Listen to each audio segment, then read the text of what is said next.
지난주는 고용에 관련된 부분 때문에 주가의 변동성이 격해졌다면 이번 주는 연준 인사 실질적인 금리 결정과 플러스 알파 그다음에 연준 쪽 인사들 발언이 지금 불확실성이 가장 큰 건데 이 불확실성을 어떻게 수습해 줄 것인지, 어떻게 정리를 해줄 것인지, 그 다음에 연준 쪽에서의 어떠한 생각을 갖고 있는지를 뚜렷한 의견을 듣는 것이 중요하다고 생각됩니다. 그래서 그 점을 집중적으로 풀어가면서 이번 주 대응해봤으면 좋겠습니다. 안녕하십니까, 화생항 송대표입니다. 2025년도 1월 13일 월요일 이 시간 오전 10시 39분 되겠습니다. 네, 주말 잘 보내셨습니까? 자, 이번 주 다시 한번 힘차게 일 진행해 보도록 하겠습니다. 자, 그러면 오늘 시황 보면서 시장에 대한 이야기 같이 한번 말씀 나눠보겠습니다.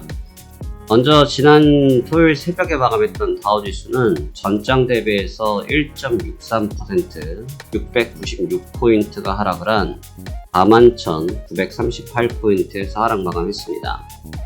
나스닥 주가 또한 동일하게 1.63%, S&P도 1.54%가 하락하면서 3대 지수가 모두 고른 수준의 변동성을 보이고 하락 마감했는데, 물론 이제 조정폭이 좀 있었던 것을 회복하지 못했다의 차이가 일부 있긴 하지만 기본적으로 동일한 낙폭성을 보여줬습니다.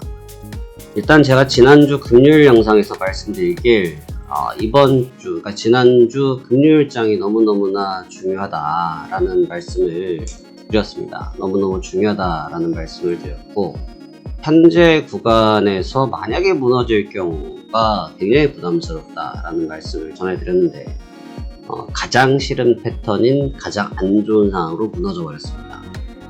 일단 시장에서는 시장이 계속 불안해하는 요인인데 금리에 대해서 너무 불안해하고 있습니다. 네, 지금 나오고 있는 경제지표들을, 사실 이 경제지표에 대해서 우리가 다시 한번 생각을 해보면 불과 지난달만 해도 어떤 현상이 있었냐면 지표가 대다수 나쁘지가 않았어요. 갑자기 사실 비농 같은 경우는 이번 같은 경우가 좀 급격하게 좀 좋아진 모습을 보였지만 전체적으로 추이가 아주 극심한 변화를 보이지 않고 있죠. 그러니까 스테이블하다고 볼 수 있어요. 그런데 왜 여기서 급격한 반응을 하냐면, 작년 같은 경우는 이러한 지표가 나와서 금리에 대한 불확실성을 쏟아주고 뭐가 커버링을 했냐면 빅테크가 커버링을 했어요. 테크가 커버링을 하면서 니는 그래라 우리는 가겠다 하면서 엔비디아, 테슬라, 브로드컴이 쫙쫙 당겨주면서 금리에 대한 불확실성을 걷어내버려줬죠. 그러니까 사실 계속해서 상승을 했고, 그 부분에 대해서 이제 10년물 국채에 대해서 설명을 드렸던 적이 있죠. 10년물 국채에 대한 설명을 드렸는데, 이제 문제는 뭐냐면 10년물 국채가 이제 예상 범주를 넘어서기 시작했어요. 특히나 저도 4.6선에서는 막히지 않겠냐 생각하고 있었거든요. 저는 제가 분석에서 벗어난 건 벗어난 대로 말씀을 드립니다. 그래서 저도 4.6선에서는 브레이킹 타임이 좀 있지 않겠냐 보고 있었는데, 이게 비농이 나와버리면서 4.7로 튀어버렸어요. 완전히 위로 튀어버렸습니다. 사실 이렇게 튀어버리니까 어떤 상황이냐면, 아시다시피 국채가 올라온 게 한두 달 된 게 아니고 한 달 반째 올라온 상태고, 4.5 이상의 가격을 차지한 것은 작년 후반기부터 계속 유지를 했었기 때문에 이 가격의 특수성이 아닌데, 여기서 밴드가 뚫려버리니까 시장 참여자들은 이제 좀 불안해지는 거죠. 금리가 진짜 생각만큼 시장에서 예상했던 것만큼 빠르게 안 해주면 어쩌지라는 생각이 너무 지배적으로 깔려버리는 겁니다. 그러니까 그 의견이 깔려버리니까 기술주들이 보통은 주가를 막아줘서 땡겨줄 때 금리에 대한 불확실성이 있어도 이쪽 빅테크가 충분히 커버가 됐는데, 지금은 그 커버가 안 되는 상황이 돼버린 거죠. 거기다가 양자 컴퓨터에 대해서 잭슨왕이 한번 두들겨 버리고 빅테크들이 차익 실현이 나오고 하니까 악순환이 되면서 매물 투하가 생기니까 하방 압력이 높아지는 그런 수순이 나타나고 있는 겁니다. 그래서 좀 안 좋은 상태이고, 한 방에 무너지기보다는 좀 쉬었다 무너지길 바랬는데 단숨에 무너져 버려서 시장에 부하가 많이 걸려 있는 것 같습니다.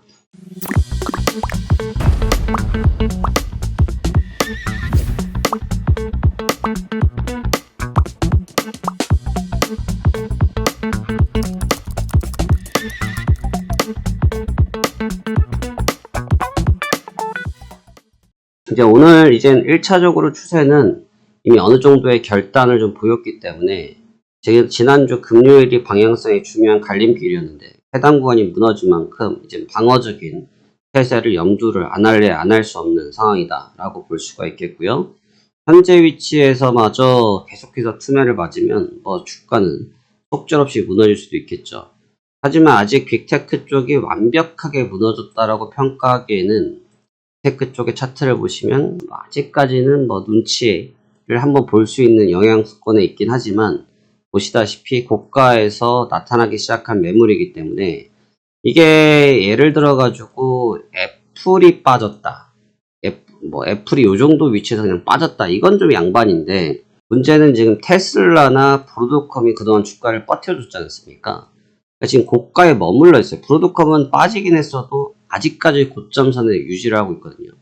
얘마저 무너져 버리면 이제 완전히 골치가 아파지죠. 그러면 이제 주가가 손잡을 수 있는 시간도 없이 쓸려 내려가 버리는 수가 있어요. 그 점을 조금은 조심할 필요가 있다고 저는 생각이 됩니다. 그래서 그 점을 좀 중점적으로 보셨으면 좋겠고, 이제는 연준 쪽에서의 이제 코멘트는 좀 중요하게 봐야 될 게, 지난주 같은 경우도, 지난주 금요일 같은 경우도 어떤 상황이 좀 있었냐면, 주가가 고용지표 관련돼서 비농지표가 나오면서 주가가 확 무너졌거든요. 확 무너졌어요.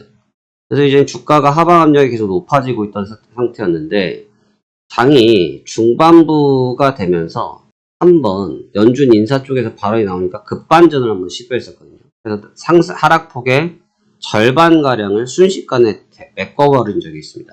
순식간에 메꿔버린 적이 있는데 연준 인사들에서 이제 했던 얘기가 뭐였냐면 금리를 지금 당장 급하게 인하할 필요는 없지만 그래도 금리 인하에 대해서 좀 얘기해야 된다라는 코멘트가 나오면서 이 부분이 10년물 국채금리를 일시적으로 진정시키기도 했었어요.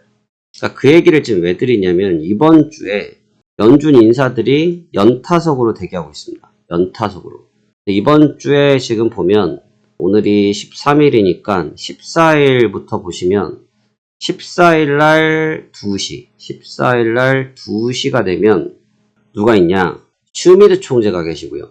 그 다음에 또 누가 있냐? 윌리엄스 총재가 기다리고 있어요. 그래서 이분들의 연설이 나오면 왜 중요하냐면 다른 내용보다는 지금 금리에 대해서 어느 정도의 좀 방향성을 제시해주면 시장의 흐름이 달라질 공산이 좀 있어요. 그리고 15일날 같은 경우는 뭐가 있냐? 연준 베이지북이 좀 있어요. 그 다음에 CPI가 있고 가장 중요하다고 말하는 CPI, PPI 그 중에 CPI가 15일날 발표됩니다. 그래서 지금의 브레이킹이 걸려있지 않은 국채금리를 어떻게 진정시켜 줄 것인지 여부가 이번 주의 길에 상방에 중요한 갈림길에 있다고 보여집니다. 문제는 지금 발동이 걸린 국채예요. 사실 저도 국채에 대해서는 장담하기가 어렵고 국채를 원래 분석하는 게 제일 어렵습니다. 다른 것보다도 국채를 분석하는 게 가장 어려운데 지금 국채가 4.7선을 띄워버렸다. 근데 여기서 이제 완전히 저항권을 뚫어버린 상태가 되거든요. 이제 국채가 5.0이 되면 얘기가 완전히 달라지는 게, 자, 비교를 해보면, 지난 23년도 10월달 경에가 가격이 4.9가량에 위치를 했어요. 10월달이죠. 2023년도 10월경인데, 그 월봉으로 해서 보시면, 2023년도 10월이면, 대략 여기입니다.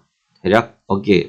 그러니까 이때가 주가가 가장 최저점이었죠. 그러니까 제가 봐서는 사실 국채가 5.0 이상 날아가기가 쉽냐라고 물어보면 저는 어렵다고 생각하거든요, 개인적으로.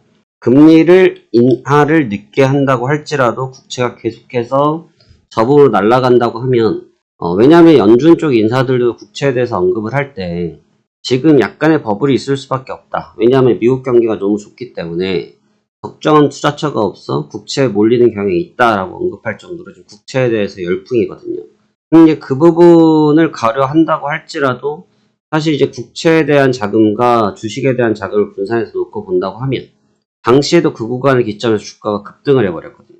대부분 지금과 같은 관점인데 지금 보시면 여기가 월봉이 3개가 음봉이었죠. 이게 월봉입니다. 여기 월봉이 2개가 음봉인데 3개월이란 말이에요. 여기도 이 2달째고 근데 여기서 보면 국채가 5.0을 치니까 이거 주가 완전히 끝났어 라고 생각했는데 아니 웬걸 그 뒤로 주가를 급등을 시켜버렸어요. 그게 방금 말씀드렸던 빅테크가 주가를 돌리면서 따라 올라가는 상태가 되는 거거든요.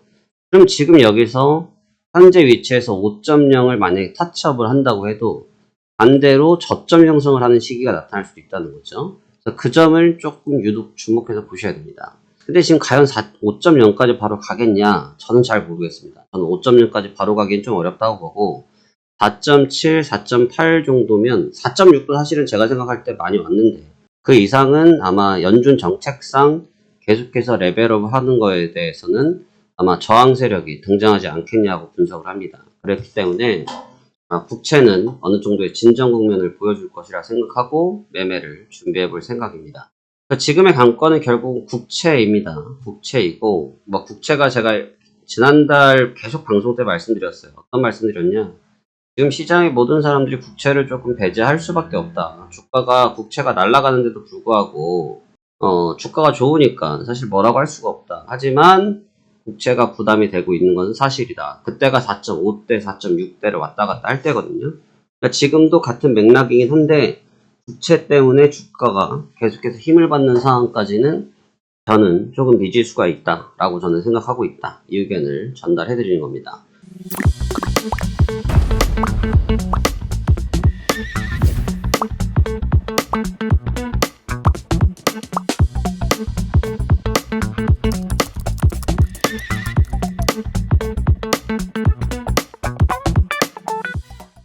지난주는 고용에 관련된 부분 때문에 주가의 변동성이 격해졌다면 이번 주는 연준 인사, 실질적인 금리 결정과 플러스 알파, 그다음에 연준 쪽 인사들 발언이 지금 불확실성이 가장 큰 건데 이 불확실성을 어떻게 수습해 줄 것인지, 어떻게 정리를 해줄 것인지, 그다음에 연준 쪽에서의 어떠한 생각을 갖고 있는지를 뚜렷한 의견을 듣는 것이 중요하다고 생각됩니다. 그래서 그 점을 집중적으로 풀어가면서 이번 주 대응해봤으면 좋겠습니다. 자, 그러면 오늘도 성공 투자하시길 바라겠고 저도 최선을 다해서 시장 대응 준비하도록 하겠습니다. 감사합니다. 파생한 송 대표였습니다.